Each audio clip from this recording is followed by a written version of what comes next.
Many teams I work with are interested in measuring exactly how their visual design affects the overall user experience. Some aspects of visual design are pretty easy to assess. For example, people form first impressions about visual appeal almost instantly. So you can assess these overall impressions by briefly showing people a design, then asking them to list a few words describing it. But visual design details, like fonts, colors, and layouts, can have important effects on the UX that reach far beyond the initial first impression. And measuring these effects is a little bit more challenging. There's two main techniques to keep in mind if you want to make data-driven choices about these visual design details.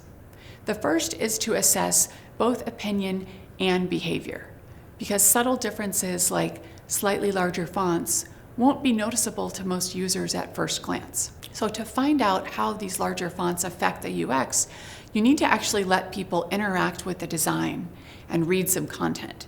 Then you can observe things like how much they read or how much they understood. The other technique to keep in mind is to test multiple versions of the design with different visual approaches and compare your results. This comparison increases the sensitivity of your test, so it's easier to identify differences and understand what caused them. You can do this type of comparison using an A/B test if you have an unambiguous, measurable goal of that particular part of the design, such as getting more people to sign up. But you can also do comparisons with simple usability testing.